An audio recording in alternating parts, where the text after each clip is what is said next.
to my YouTube channel Chemistry by Mishal. In today's lecture, we are going to discuss about our lecture number 8 in chapter number 18, which is about stability of complexes and stability constant.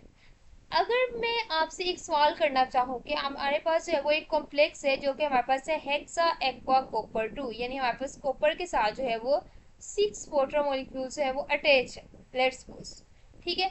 अब आपके पास ये complex जो है वो मौजूद है। अब ये जो आपके पास कॉम्प्लेक्स है, अगर आप इसको जो है वो डिफरेंट लिगेंड्स प्रोवाइड करोगे, लेट्स सपोज आपने जो क्लोराइड लिगेंड भी इसको प्रोवाइड किया, इसको NH3 लिगेंड भी प्रोवाइड किया, ठीक है, आपने ये डिफरेंट लिगेंड्स जो है वो इसको दिए। ऐसे रिजल्ट हमारे पास जो कॉपर के साथ मौजूद वाटर मॉलिक्यूल्स हैं जो कि ऐसे लिगेंड एक्ट कर रहे हैं, क्या वो जो है जो उनका बॉन्ड है वो ब्रेक कर जाएगा और वो क्या जो कॉपर का मेटल है वो किसी दूसरे लिगेंड के साथ बॉन्ड बनाएगा, या वो क्लोराइड के साथ ज्यादा अच्छा बॉन्ड बनाएगा या NH3 के साथ ज्यादा अच्छा बॉन्ड बनाएगा। ये चीज जो है हमें पता चलती है स्टेबिलिटी ऑफ कॉम्प्लेक्सेस को समझने के बाद, कि अगर हमारे पास जो है वो कॉपर का एक कॉम्प्लेक्स है जैसे कि यहाँ पे हेक्सा एक्वा कॉपर 2 है, तो अगर इसको हम क्लोराइड भी प्रोवाइड करें, NH3 भी प्रोवाइड करें, तो क्या ये ऐसे का ऐसे रहेगा, यानी हेक्सा एक्वा कॉपर 2 की फॉर्म में रहेगा, या फिर जो है वाटर के जो मॉलिक्यूल्स हैं लिगेंड्स है वो रिप्लेस हो जाएंगे NH3 से। और वो क्यों रिप्लेस होंगे, ये जो चीज है ये हमें पता चलेगी स्टेबिलिटी ऑफ कॉम्प्लेक्सेस के अंदर, ठीक है। तो ये टॉपिक से आपको इस तरह से इंफॉर्मेशन मिलेगी कि कौन सा कॉम्प्लेक्स बन सकता है, क्या जो बनने वाला कॉम्प्लेक्स है उसकी स्टेबिलिटी ज्यादा है, अगर ज्यादा है तभी वो कॉम्प्लेक्स बनेगा। और स्टेबिलिटी किस फैक्टर के ऊपर डिपेंड करती है कि हमारे पास लिगेंड के साथ जो मेटल का किसका ज्यादा जो है वो अच्छा स्ट्रॉन्ग बॉन्ड बना हुआ है। यानी अगर आपके पास दो तरह के लिगेंड्स है, लेट्स सपोज कि हमारे पास ये कॉपर मेटल आयन है, ठीक है, अगर एक हमारे पास Cl है, दूसरी तरफ NH3 है, तो कौन सा ऐसा हमारे पास जो है वो लिगेंड है जिसके साथ कॉपर जो है वो मजबूत कोऑर्डिनेट कोवलेंट बॉन्ड बना सकते हैं। जिसके साथ ज्यादा मजबूत बनाएगी इसका मतलब उसको तोड़ना जो है वो मुश्किल है, तो वो वाला हमारे पास जो है वो ज्यादा स्टेबल जो है वो हमारे पास कॉम्प्लेक्स बनेगा। और यही चीज हम स्टेबिलिटी ऑफ कॉम्प्लेक्सेस के अंदर देखते हैं। तो ये लेक्चर जो है वो एग्जाम पॉइंट ऑफ व्यू से भी इंपॉर्टेंट है, लेकिन ये छोटा सा लेक्चर है लेकिन समझने वाला है, इसके अंदर कॉन्सेप्ट है, तो आपने इसको एंड तक जरूर वॉच करना है। और अगर आपको मेरी वीडियो पसंद आए तो वीडियो को लाइक कीजिएगा, चैनल को सब्सक्राइब कीजिएगा और दूसरों के साथ शेयर कीजिएगा। उसके अलावा अगर आपको इसके PDF नोट्स चाहिए तो PDF नोट्स आपको मिल जाएंगे डिस्क्रिप्शन के अंदर, उसके अंदर मैं लिंक ऐड कर दूंगी और वहां से आप ड्राइव लिंक को खोल के इस जो लेक्चर है उसको डाउनलोड कर सकते हैं। अब हम डिस्कस करते हैं first of all stability of complexes, जो कि आपके बुक के अंदर लिखा हुआ है कि स्टेबिलिटी ऑफ कॉम्प्लेक्सेस हम किस तरह से जो है वो डिटरमाइन कर सकते हैं। तो स्टेबिलिटी ऑफ कॉम्प्लेक्सेस जैसे कि मैंने बताया कि उसके अंदर ज्यादा होती है जिसके अंदर मेटल और लिगेंड का जो बॉन्ड है वो ज्यादा स्ट्रॉन्ग हो। तो मेटल और लिगेंड का बॉन्ड ज्यादा स्ट्रॉन्ग हो, ये चीज जो है हम डायरेक्ट अगर हम देख के अंदाजा लगाना शुरू, ये लिगेंड है इसका, इसके ये होगा, ये है इसके साथ कम मजबूती से बॉन्ड बनेगा, तो ये थोड़ा मुश्किल हो जाता है। तो साइंटिस्ट ने इसको इजी करने के लिए क्या किया हुआ है, एक वैल्यू जो है साइन की होती है जिसको हम कहते हैं स्टेबिलिटी कांस्टेंट। स्टेबिलिटी कांस्टेंट की अगर आपको वैल्यू पता हो तो उससे आप अंदाजा लगा लेते हो कि कौन सा कॉम्प्लेक्स ज्यादा स्टेबल है, कौन सा कम स्टेबल है। अभी मैं आपको बताती हूँ स्टेबिलिटी कांस्टेंट की वैल्यू हम निकालते कैसे और उसकी वैल्यू ज्यादा होने से क्या मुराद है और कम होने से क्या मुराद। अब stability constant is an equilibrium constant Kc for the formation of a complex ion. जैसे कि लेट्स सपोज कि हमारे पास ये एक्वस फेज के अंदर हमारे पास हेक्सा एक्वा कॉपर 2 था, इसको इसके अंदर आपने ऐड किए क्लोराइड आयन, यानी आपने क्लोराइड जो है वो ऐसे लिगेंड ऐड किए। अब यहाँ पे जो 4 क्लोराइड ऐड हो रहे थे, ऐसे रिजल्ट हमारे पास इनका रिएक्शन हुआ कॉपर के साथ, और ऐसे रिजल्ट जो 6 वाटर लिगेंड्स थे वो जो है वो रिमूव हो गए, कॉपर के साथ जो है 4 क्लोरो जो ग्रुप्स है वो अटैच हो गए। इट मींस कि हमारे पास क्लोराइड ने कॉपर के साथ जो है बॉन्डिंग कर। अब हुआ क्या कि कुछ वाटर हमारे पास ये जो 6 के 6 वाटर फ्री हो गए। अब इस केस के अंदर हमारे पास ये एक रिएक्शन है जिसके अंदर एक हमारे पास लिगेंड रिप्लेसमेंट रिएक्शन हो रहा है, यानी हमारे पास क्या हो रहा है, लिगेंड एक्सचेंज रिएक्शन हो रहा है जिसमें एक तरह के लिगेंड दूसरे तरह के लिगेंड से एक्सचेंज हो रहा है, जैसे कि हमने लेक्चर नंबर जो पिछला था हमारे पास लेक्चर नंबर 7 उसके अंदर डिस्कस किया था। अब हुआ क्या कि इसके रिजल्ट में आप क्या करते हो, अगर आप कंसंट्रेशन ऑफ प्रोडक्ट को ऊपर रखो, कंसंट्रेशन ऑफ रिएक्टेंट को नीचे रखो, यानी हमारे पास concentration of product divided by concentration of reactant, तो ये हमारे पास है वो इक्विलिब्रियम कांस्टेंट होता है, ठीक है। और अगर हम कॉम्प्लेक्स फॉर्मेशन का इक्विलिब्रियम कांस्टेंट है तो उसको हम कह देते हैं के स्टेबिलिटी, क्योंकि वो हमारे पास है वो बताता है कि हमारे पास बनने वाला कॉम्प्लेक्स कितना ज्यादा स्टेबल है। अब लेट्स सपोज कि ये इक्वेशन थी, तो हम ये सोच रहे थे कि इसके अंदर कुछ ये केसी की बनेगा जिसके अंदर हमारे पास कॉपर के साथ जो 4 क्लोराइड अटैच है, जिसके अंदर हमारे पास टेट्रा क्लोरो कॉपर जो है हमारे पास ये आएगा कॉम्प्लेक्स, इसकी कंसंट्रेशन मल्टीप्लाई बाय वाटर की कंसंट्रेशन, और उसको डिवाइड हमने किया है इसके साथ, ठीक है। अब हुआ क्या कि जो वाटर है, वाटर हमारे पास क्या है, एज ए सोलवेंट एक्ट कर रहा है। क्या कर रहा है, एज ए सोलवेंट एक्ट कर रहा है, क्योंकि हमारे पास क्या था, जो हेक्सा एक्वा कॉपर 2 था, वो एक्चुअली क्यों कैसे बना था, जब हमने कॉपर का जो साल्ट है वो जो है वो डिजोल्व किया था इन वाटर। किसके अंदर डिजोल्व किया था, वाटर के अंदर। इट मीन्स कि वाटर क्या था, ऐसे सोलवेंट था, जिसके रिजल्ट में हमारे पास ये चीज बनी, हाइड्रेटेड कॉपर बना। और उसी के अंदर हम चीज डाल रहे हैं, क्लोराइड यानी कंसंट्रेटेड HCl, लेट्स सपोज हम डाल रहे हैं। एज ए रिजल्ट हमारे पास ये प्रोडक्ट बन गया। अब यहाँ पे जो वाटर बना है, ये यहाँ भी बना है, और इसके साथ साथ वाटर एज ए सोलवेंट भी है। तो क्योंकि water as a solvent act कर रहा है, तो इसकी कंसंट्रेशन क्या रहती है, कांस्टेंट रहती है। तो वो हम कह सकते हैं कि जो H2O है, इसको हम ओमिट कर देंगे, यानी हम इसको नहीं लिखेंगे। और एज ए रिजल्ट के स्टेबिलिटी की अगर इक्वेशन आप देखो, तो वो हमारे पास इसका एक्सप्रेशन कुछ ये हो जाएगा, जिसके अंदर प्रोडक्ट की कंसंट्रेशन में से हम वाटर को नहीं लिख रहे, बाकी हम लिख रहे हैं। और नीचे हमारे पास क्या आ जाएगा, हेक्सा एक्वा कॉपर 2, और साथ हमारे पास क्लोराइड की कंसंट्रेशन आ जाएगी, जो कि हमारे पास कितने थे, 4 थे। और जो 6 वाटर मॉलिक्यूल्स है, उनकी कंसंट्रेशन को हम रिमूव कर देंगे। और ये जो हमारे पास कांस्टेंट है, ये हमें बताता है कि कितनी ज्यादा स्टेबिलिटी होगी जो हमारे पास कॉम्प्लेक्स बन रहा है। अगर इसकी वैल्यू बहुत थोड़ी है, इट मीन्स के प्रोडक्ट बनने के चांसेस बहुत कम है। एज ए रिजल्ट ये हम कह सकते हैं कि प्रोडक्ट जो है वो लेस स्टेबल इन नेचर है, ठीक है। जबकि अगर हमारे पास ये हो कि के स्टेबिलिटी की वैल्यू बहुत ज्यादा हो, तो हम कह सकते हैं कि प्रोडक्ट, यानी अगर के स्टेबिलिटी ज्यादा है, मैं इधर से आपको बताती हूँ।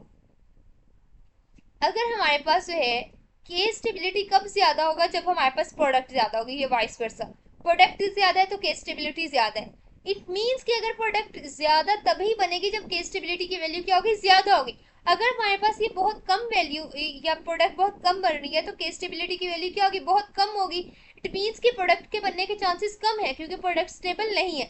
अब ये जो के स्टेबिलिटी की वैल्यू, ये हमारे पास कुछ इस फॉर्म में आती है, जैसे 10 की पावर हमारे पास 2 आ गई, 10 टू रेज पावर 3 हो गया, 10 टू रेज पावर 5 हो गया।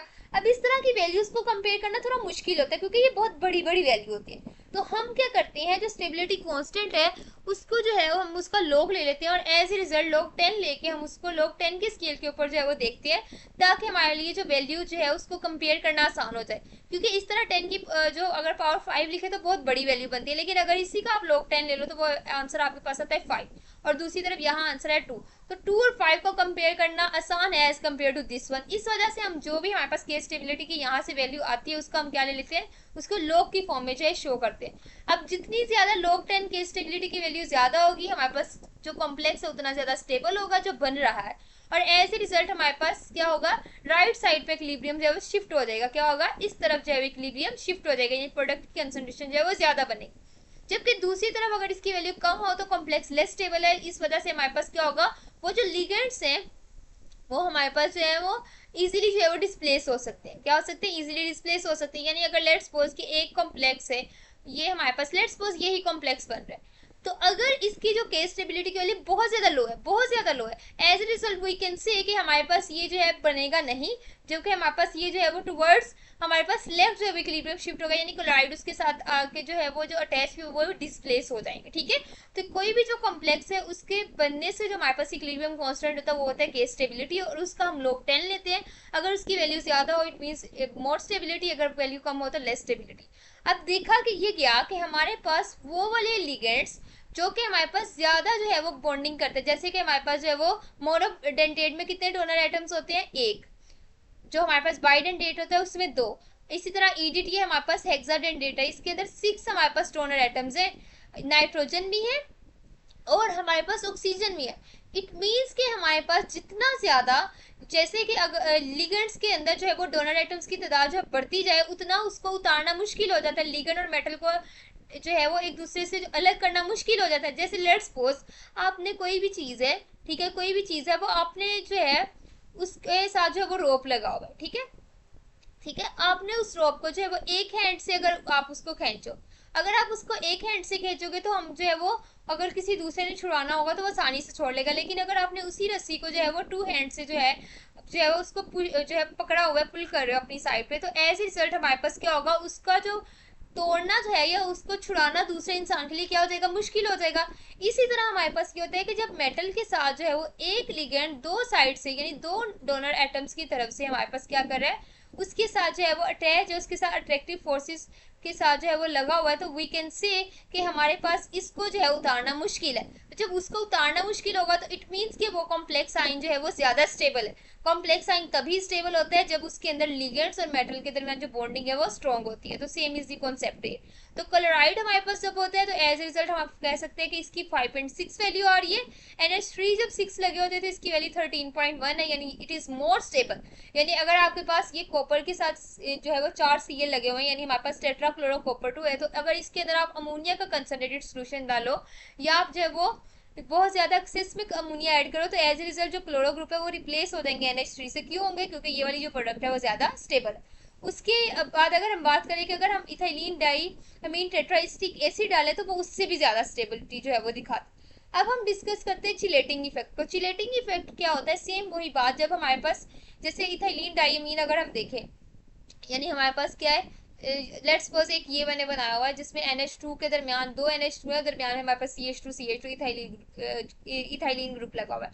ये दो साइड से जो है वो मेटल के साथ जो कोऑर्डिनेट बॉन्ड बना रहा है। इसी तरह EDTA 6 साइड से बनाई, तो और यही जो चीज है वो हमारे पास कहलाती है चिलेटिंग इफेक्ट, जिसके अंदर हमारे पास डिफरेंट साइड से जो है वो डोनर एटम्स एक लिगेंड के जो है वो मेटल के साथ बॉन्डिंग बनाते हैं, यानी पॉलीडेंटेट लिगेंड जो है उसकी जो है फिर स्टेबिलिटी इंक्रीज कर जाती है और उनकी जो कांस्टेंट की वैल्यू है, जो स्टेबिलिटी कांस्टेंट की वैल्यू वो ज्यादा हो जाती है, और यही हमारे पास जो है इसका चिलेटिंग इफेक्ट कहलाता है, जिसकी वजह से ये सब कुछ हुआ। ठीक है, अगर हम बात करें इथाइलिन डाइमीन की, तो जब वो रिएक्ट करती है हेक्सा एक्वा कॉपर 2 के साथ, तो यहाँ पे वाटर के कितने मॉलिक्यूल्स हैं? 6 अटैच है, क्योंकि सारे जब मोनोडेंटेट है। ठीक है, अब यहाँ पे इथाइलिन डाइमीन है जो कि बाइडेंटेट है, तो जब दो यहाँ पे क्या है, दो दो हमारे पास जो है वो डोनर एटम्स है हर इथाइलिन के अंदर।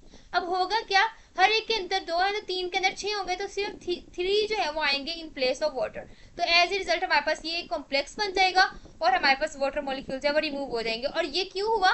क्योंकि हमारे पास जो पॉलीडेंटेट लिगेंड या हम कह सकते हैं बाइडेंटेट, यानी जिनका एक से ज्यादा जिसके अंदर लिगेंड्स के अंदर जो है वो डोनर एटम्स होते हैं, वो ज्यादा अच्छा बॉन्ड बनाते हैं, ज्यादा स्ट्रॉन्ग कोऑर्डिनेट कोवलेंट बॉन्ड बनाते हैं। इस वजह से उनको अलग करना मुश्किल हो जाता है, इस वजह से उनके बनने के चांसेस ज्यादा होते हैं और उनकी के स्टेबिलिटी की वैल्यू भी क्या होती है? ज्यादा होती है। ठीक है, अब हम बात करते हैं कि ligand displacement based on stability. तो ये बात मैंने आपको ऑलरेडी बताई हुई है कि अगर हमारे पास कोई भी ऐसा लिगेंड जिसकी के स्टेबिलिटी की वैल्यू ज्यादा हो, यानी वो ज्यादा स्ट्रॉन्ग बॉन्ड बना सके विद मेटल आयन, वो रिप्लेस कर सकते हैं ऐसे लिगेंड को जिसकी कम के स्टेबिलिटी की वैल्यू। जैसे कि लेट्स सपोज कि हमारे पास ये क्या है, Cl है, क्लोराइड है। ठीक है, और यहाँ पे जो क्लोरो ग्रुप या क्लोराइड ग्रुप जो है उसको हम रिप्लेस कर सकते हैं अमोनिया के साथ, जैसे कि मैंने आपको अभी इसको समझाते हुए आपको बताया था। तो एज ए रिजल्ट हमारे पास क्या होगा, क्योंकि इसकी वैल्यू क्या है, अगर आप देखो तो कॉपर जब NH3 के साथ अटैच होता है उसकी 13.1 है, जबकि क्लोरो हमारे पास जो टेट्राक्लोरो कॉपर है वो उसकी 5.6 है। सो वी कैन से कि इसकी जो के स्टेबिलिटी की वैल्यू हमारे पास क्या थी? ज्यादा थी। एज ए रिजल्ट हमारे पास इसके बनने के चांसेस ज्यादा है, जबकि इसके बनने के चांसेस क्या है? कम है। क्या है? कम है। तो इस वजह से ये जो रिएक्शन है वो क्या करेगा? रिएक्टेंट टू प्रोडक्ट प्रोसीड करेगा। ठीक है, और as a result you can say कि हमारे पास ये ब्लू कलर का होता है तो ब्लू कलर बन जाएगा, क्योंकि हमारे पास क्या हुआ? अमोनिया का कॉम्प्लेक्स जो है वो ज्यादा स्टेबल है। इसी तरह अगर आप इसी के अंदर वाटर ऐड करते जाओ, लेकिन अब ये हो सकता है कि हमारे पास, जैसे मैं यहाँ पे अगर आपको इक्वेशन दिखाऊं तो हमने पहले देखी थी, ये हमारे पास इक्वेशन है। इसके अंदर आप देख सकते हो कि जो हमारे पास हेक्सा एक्वा कॉपर 2 था, उससे हमारे पास एक बना जो टेट्रा क्लोरो कॉपर बना कॉम्प्लेक्स। ठीक है, अब यहाँ पे क्या था, हमारे पास है वो left to right equilibrium shift हो रहा था, क्योंकि के स्टेबिलिटी की वैल्यू जो है हमारे पास क्या थी? इसकी ज्यादा थी। लेकिन एक और भी तो इश्यू आ सकता है, अगर हम वाटर की मिकदार और ज्यादा करते जाएं, इसकी वैल्यू और ज्यादा करते जाएं, तो अकॉर्डिंग टू ले चैटलियर प्रिंसिपल जब प्रोडक्ट की कंसंट्रेशन जब वो इंक्रीज करती जाती है, तो एज ए रिजल्ट हमारे पास जो रिएक्शन है वो रिवर्स हो जाता है। तो as a result we can say कि प्रोडक्ट से दोबारा रिएक्टेंट बनना शुरू हो जाते हैं, तो हमारे पास क्या दोबारा प्रोडक्ट बन जाएगी? Hexa aqua copper. ठीक है, तो 2, तो ये हमारे पास दोबारा से प्रोडक्ट बनना शुरू हो जाएगी। ठीक है, तो ये था हमारा आज का लेक्चर। होप्स आपको वीडियो पसंद आई होगी। Thanks for watching my video. Allah Hafiz.